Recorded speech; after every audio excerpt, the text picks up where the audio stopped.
What is AFI? AFI का full form क्या होता है, AFI को कैलकुलेट कैसे करते हैं, AFI का नॉर्मल वैल्यू क्या होता है, अगर AFI अपने नॉर्मल वैल्यू से कम हो जाए या ज़्यादा हो जाए तो इसको मैनेज कैसे किया जाता है, कितना इंपॉर्टेंट होता है AFI एक प्रेग्नेंट लेडी की बॉडी में।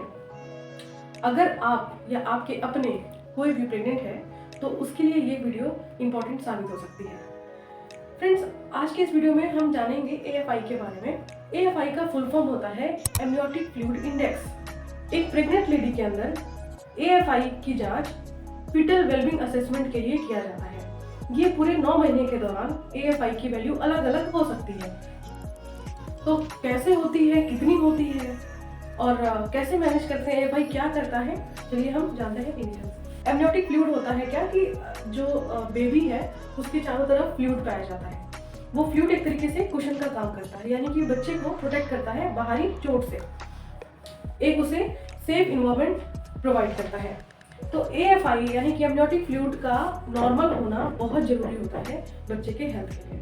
AFI का फंक्शन क्या होता है, AFI का प्रोडक्शन कैसे होता है, ये सब मैंने अलग से वीडियो में बता रखा है। आज हम समझेंगे कि AFI का नॉर्मल वैल्यू क्या होता है।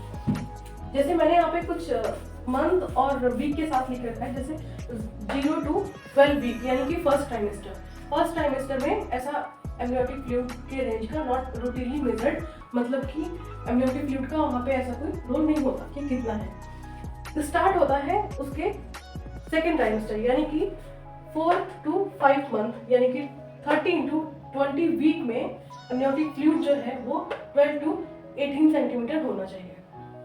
अब यहाँ पे मैंने लिखा है 4, 5 मंथ, 4, 5 और 6 मंथ यानी कि जो सेकेंड ट्राइमेस्टर है उसमें अगर देखें तो ये 12 to 18 सेंटीमीटर मिलता है। ये एक वैल्यू है, पर ये कोई फिक्स वैल्यू नहीं है। हो सकता है कि आपके डॉक्टर आपको अगर 1-2 पॉइंट नीचे है तो भी आपको नॉर्मल बता सकते हैं, ऐसा कोई फिक्स पॉइंट नहीं है, पर जनरली हम थ्योरेटिकली यही पढ़ते हैं। अब बात करते हैं हम अपने थर्ड ट्राइमेस्टर यानी कि 7 मंथ में। 7 मंथ वीक में हम बात करें तो 25 से 28 वीक में जो एमनियोटिक फ्लूइड इंडेक्स है AFI वो 10 to 14 सेंटीमीटर होना चाहिए। अब हम देखते हैं ये 8 मंथ में यानी कि 29 to 32 वीक में जो एमनियोटिक फ्लूइड इंडेक्स है वो 8 to 14 सेंटीमीटर होना चाहिए। 9 मंथ में 33 to 40 वीक के अंदर 5 to 8 सेंटीमीटर होना चाहिए। जैसा कि हम नॉर्मली ऐसा भी जानते हैं, या अगर नहीं पता है तो मैं बताऊं कि जब लास्ट मंथ आता है यानी कि 9 मंथ आता है तो हमारा जो एमनियोटिक फ्लूइड है वो कम होने लगता है, क्योंकि तब डिलीवरी नजदीक आने को होती है, तो धीरे धीरे एमनियोटिक फ्लूइड भी कम हो जाता है। अब समझते हैं कि AFI को कैलकुलेट कैसे किया जाता है।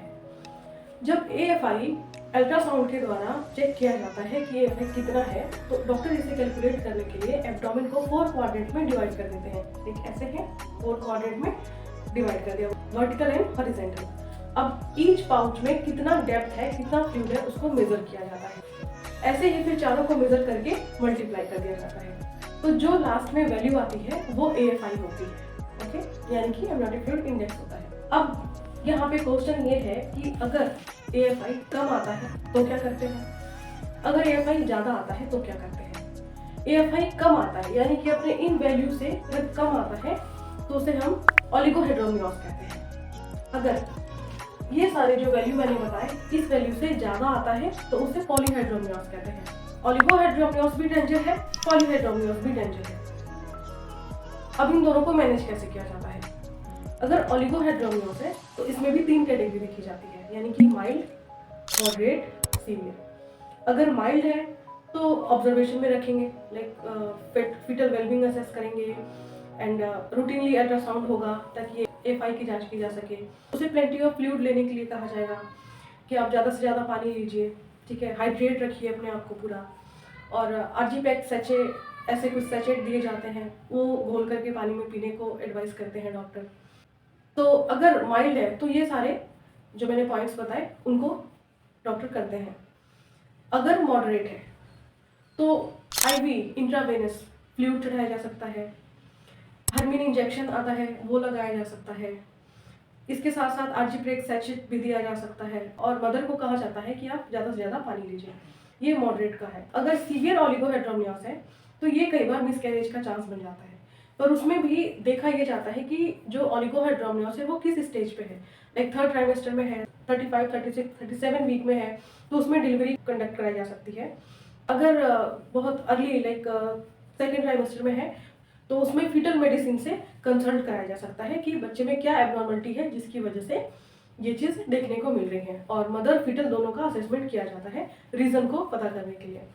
अगर फ्लूइड की मात्रा ज़्यादा हो गई है यानी कि पॉलीहाइड्रोमनियोस हो गया है तो इसको भी 3 कैटेगरी से ट्रीट किया जाता है। पहला है माइल्ड पॉलीहाइड्रोमनियोस, मॉडरेट पॉलीहाइड्रोमनियोस एंड सीवियर पॉलीहाइड्रोमनियोस। तो इसमें भी कुछ ऐसे है कि अगर माइल्ड पॉलीहाइड्रोमनियोस है तो डॉक्टर रूटीनली असेसमेंट करते हैं, अल्ट्रासाउंड करेंगे, चेक करेंगे कि क्या है एमनियोटिक फ्लूइड का लेवल बॉडी के अंदर। फीटल वेलबींग यानी कि जो नॉन स्ट्रेस टेस्ट होता है एनएसटी वो किया जा सकता है, जो बेल्ट लगा के चेक करते हैं डॉक्टर। ये सारी चीज़ें माइल्ड में आती हैं। मॉडरेट है तो हम कॉजेस का पता करते हैं कि मदर डायबिटिक तो नहीं है, मदर में कोई सेकेंडरी डायग्नोस ऐसा कोई चीज़ तो नहीं है, या बेबी का जो एनोमली स्कैन है वो करके पता लगाया जा सकता है। ये सारी चीज़ें आती हैं। और अगर कंडीशन सीवियर पॉलीहाइड्रोमनियोस की होती है तो इसमें एक छोटा सा प्रोसीजर काम में लिया जाता है जिसे कहते हैं एमनियोसेंटेसिस। एमनियोसेंटेसिस इस प्रोसीजर के दौरान जो फ्लूइड होता है उसे मैनुअली बाहर निकाला जाता है बाय निडल। तो ये इसका कुछ ऐसा मैनेजमेंट था। अगर एमनियोटिक फ्लूइड ज़्यादा है तो क्या करते हैं, कम है तो क्या करते हैं, और ये मैंने बताया इसकी नॉर्मल वैल्यू। तो ये थी एक छोटी सी जानकारी AFI के बारे में। आई होप आपको वीडियो पसंद आया होगा, और ऐसे ही फिर से इंपॉर्टेंट वीडियोस के साथ मैं मिलूंगी अपने नेक्स्ट वीडियो में। तब तक के लिए टेक केयर, बाय बाय।